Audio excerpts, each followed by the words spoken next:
What up, everybody? From Fear and Loathing in Germantown, this is Joe, and we got some more Black Panther stuff. Now, this is the extended Lexus commercial that they have, and apparently it's also going to be possibly the Super Bowl commercial, or it's going to be tied in with the War TV spot or whatever. But the point of this video isn't really the reaction to the commercial. It's going to be what I'm talking about after. I just wanted to put these things together, but I wanted to do the reaction to the Lexus commercial, and I also wanted to talk about some news that I heard for Infinity War and Black Panther, and some things that I don't think a lot of people know that happened between Civil War, Black Panther, and what might be going into Infinity War. So if you don't want to know about any of that stuff after the, reaction, just stop it and, go do something else.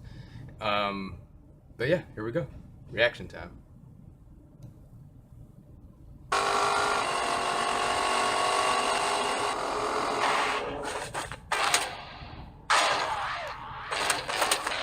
Vibranium secured. Well done, my king. Shuri is my ride ready. Of course, big brother. But you have to hurry. What do you even need a car for? I guess to ride on top of it,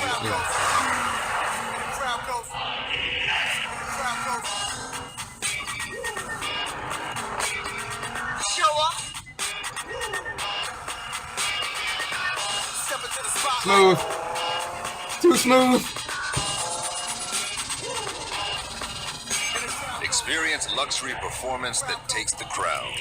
Presenting the all-new Lexus LS 500. Long live the king.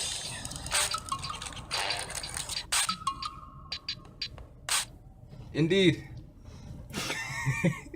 I don't know, man. It was funny. Everybody, Idris Elba the other day, in a, I don't know what it was, but I read an article saying that people are trying to push for an either black or female James Bond. A female James Bond might be cool. I don't think we need a black James Bond. He's right there. Like it's right there. It's basically James. I don't see how you did. That's James Bond. That's our James Bond. T'Challa is that's, instead of Aston Martins, we got Lexus. Fine, I'm down with it. Anyway, the news. The Marvel, like they usually do, released a prelude comic to Infinity War. Marvel does this all the time. They come out with a prelude comic to whatever movie that's about to come out. Usually the comic doesn't have anything to do with the main story of the film we're about to see. It's just a prelude. The Infinity War prelude comic has a lot of stuff in it. They kind of explain what happens after Civil War. A lot of the things that we saw in the after credits, like T'Challa accepting Bucky and Cap and Wakanda, and them hiding there. Apparently, they got to Wakanda a few weeks after these things took place. So what they were doing in between then is up in the air. Also, the team hasn't been inactive. After they broke out, they've been globetrotting. They're still, fighting terrorism here and there. It's Black Widow, Falcon, and Cap, I believe, and Scarlet Witch.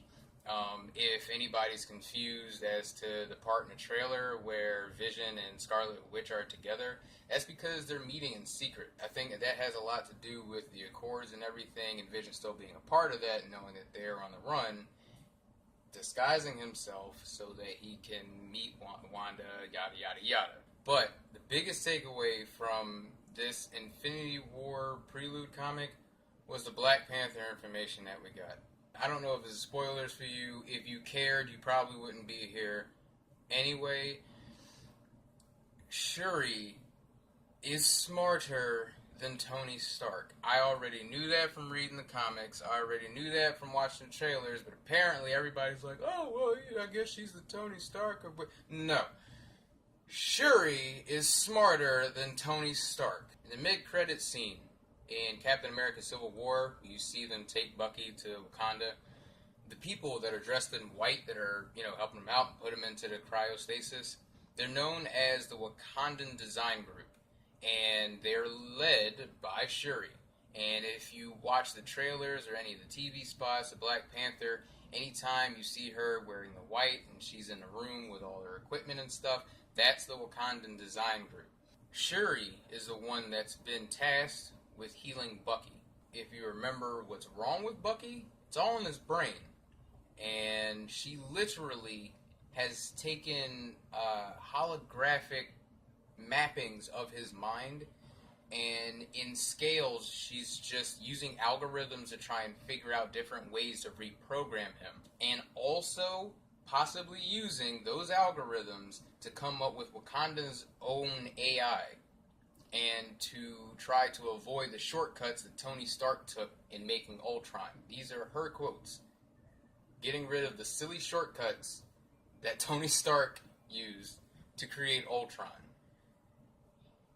Are you listening to what I'm saying? Shuri is taking mappings of Bucky's mind to reprogram him back into the way that he was, and also to create an AI for Wakanda that completely bypasses any problem that Tony Stark had. Ended up, blowing up half the damn planet. So yeah, Wakandan Design Group is off the chain. These guys have been working on things that I don't think Stark or S.H.I.E.L.D. could probably even fathom. Other Marvel news, they revealed earlier today set photos for Captain Marvel, and we got to see Brie Larson in costume for the first time. And everyone's losing their shit, mostly because of the color of the costume. Now, most people who are comic book fans already kind of understand why it's green, as opposed to the red, yellow, and blue. If you know anything about the comic or anything about how that works, the original Captain Marvel was a Kree soldier, and there was a Kree uniform that was silver and green and kind of had those same colors. I said this in a video before. I hate set photos. I think set photos are a terrible thing when it comes to superhero movies, because it's not, and it has nothing to do with spoiling the movie. What it's doing is it's ruining your expectations for whatever you think is about to happen. So if you look at set photos and you are upset because something you saw in a set photo doesn't end up in the movie, or something was changed, or if the set photo was fake or anything, I've seen that people actually started to judge movies on things that they expected to happen because of set photos that they weren't supposed to see in the first place. So take every set photo you see from now on with a grain of salt. Like, go through past movies and look at their set photos, and then look at set photos after films come out, and try to weigh what stayed in, what stayed out, what may have changed about your opinion had you never saw as many of the things that you've seen. My opinion, whatever. Having said that, I saw more set photos.